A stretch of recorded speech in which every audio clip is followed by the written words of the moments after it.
നമസ്കാരം, ഞാൻ മനോജ് നെടിയാക്കൽ. വെണ്ട ഇങ്ങനെ കൃഷി ചെയ്താൽ ഇരട്ടി വിളവ് ഉറപ്പാണ്. അപ്പോൾ പലരും വെണ്ട കൃഷി ചെയ്യും, ആദായം വളരെ കുറവാണെന്ന് പറയുന്നു. അപ്പോൾ ഈ പറയുന്ന രീതിയിലൊന്ന് കൃഷി ചെയ്ത് നോക്കൂ, വിളവ് ഇരട്ടിയായിരിക്കും.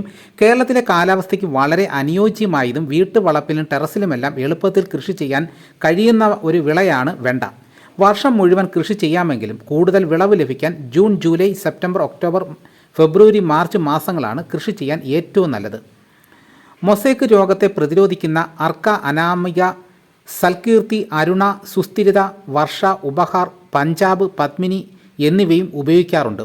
വിത്ത് നടുമ്പോൾ ശ്രദ്ധിക്കേണ്ട കാര്യങ്ങൾ. വിത്ത് നടുന്നതിന് മുമ്പ് 6 മുതൽ 12 മണിക്കൂർ വെള്ളത്തിൽ കുതിർക്കുന്നത് പെട്ടെന്ന് മുളയ്ക്കാൻ സഹായിക്കും. 1 ഗ്രാം സൂഡോമോണാസ് പൊടി വിത്തുമായി കലർത്തി വിത്ത് പരിചരിക്കുന്നത് രോഗപ്രതിരോധ ശേഷി വർദ്ധിപ്പിക്കും. ദിവസവും 5-6 മണിക്കൂർ സൂര്യപ്രകാശം ലഭിക്കുന്ന സ്ഥലത്ത് കൃഷി ചെയ്യുക. വെള്ളം കെട്ടി നിൽക്കാതെ നല്ല നീർവാർച്ചയുള്ള മണ്ണാണ് വെണ്ടയ്ക്ക് ആവശ്യം. നിലത്താണ് കൃഷി ചെയ്യുന്നതെങ്കിൽ ചെടികൾ തമ്മിൽ 45 മുതൽ 60 സെൻറ്റിമീറ്റർ അകലം പാലിക്കണം. ഗ്രോ ബാഗുകളിലോ ചട്ടികളിലോ കൃഷി ചെയ്യുമ്പോൾ ഒരെണ്ണം മാത്രം നടുന്നതാണ് നല്ലത്. വിത്ത് നടുന്നതിന് 10 ദിവസം മുമ്പ് കുമ്മായം ചേർക്കുന്നത് മണ്ണിൻ്റെ അമ്ലത്വം കുറയ്ക്കാൻ സഹായിക്കും. നടുന്ന സമയത്ത് ചാണകപ്പൊടി, കമ്പോസ്റ്റ്, വേപ്പിൻ പിണ്ണാക്ക്, എല്ലുപൊടി തുടങ്ങിയ ജൈവവളങ്ങൾ ചേർത്ത് മണ്ണ് നന്നായി ഒരുക്കണം. ട്രൈക്കോഡെർമ ചേർത്ത കമ്പോസ്റ്റ് ഉപയോഗിക്കുന്നത് രോഗങ്ങളെ ചെറുക്കാൻ നല്ലതാണ്. നട്ട് ഏകദേശം 35 മുതൽ 40 ദിവസത്തിനുള്ളിൽ വെണ്ട പൂവിട്ടു തുടങ്ങും. 7 മുതൽ 8 ദിവസം പ്രായമായ ഇളം കായ്കൾ വിളവെടുക്കുന്നതാണ് നല്ലത്.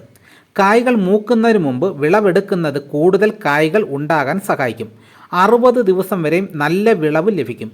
ചാണകം വെള്ളത്തിൽ നേർപ്പിച്ചത്, ബയോഗ്യാസ് സ്ലറി, ഗോമൂത്രം 4 ഇരട്ടി വെള്ളത്തിൽ നേർപ്പിച്ചത്, കടലപ്പിണ്ണാക്ക് വെള്ളത്തിൽ കുതിർത്തത്, പുളിപ്പിച്ച് നേർപ്പിച്ചത്, ഈ വളങ്ങൾ 2 ആഴ്ചയിൽ ഒരിക്കൽ നൽകുന്നത് നല്ല വിളവിന് സഹായിക്കും.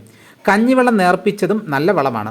ചെടിക്ക് 30 മുതൽ 45 ദിവസം പ്രായമാകുമ്പോൾ പ്രധാന തണ്ടിൻ്റെ അഗ്രഭാഗം മുറിച്ച് നീക്കുന്നത് കൂടുതൽ ശാഖകൾ വളരാനും അതുവഴി കൂടുതൽ കായ്കൾ ഉണ്ടാകാനും സഹായിക്കും. ആവശ്യത്തിന് നനച്ചു കൊടുക്കണം. പ്രത്യേകിച്ച് ഈർപ്പം നിലനിർത്തണം. കീടരോഗ നിയന്ത്രണം. തണ്ട് തുരപ്പനാണ് വെണ്ടയുടെ പ്രധാന ശത്രു. വിത്ത് നട്ട് 2 ആഴ്ച കഴിയുമ്പോൾ തടത്തിൽ വേപ്പിൻ പിണ്ണാക്കിട്ട് ഇളക്കുക. കീടബാധയേറ്റ തണ്ടുകളും കായ്കളും ഉടൻ മുറിച്ചു മാറ്റി നശിപ്പിക്കുക.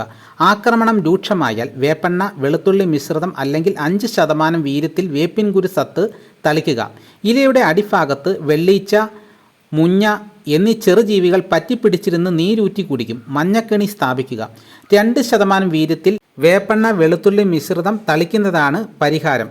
അപ്പോൾ ഇങ്ങനെ നമുക്ക് നല്ല രീതിയിൽ വെണ്ട കൃഷി ചെയ്ത് നല്ല വരുമാനം ഉണ്ടാക്കാൻ പറ്റുന്നതാണ്. അപ്പോൾ ഇതോടുകൂടി വീഡിയോ ഇവിടെ പൂർണ്ണമാകുന്നു. മറ്റൊരു വീഡിയോയുമായിട്ട് ഉടനെ എത്താം. എല്ലാവർക്കും എൻ്റെ നന്ദി.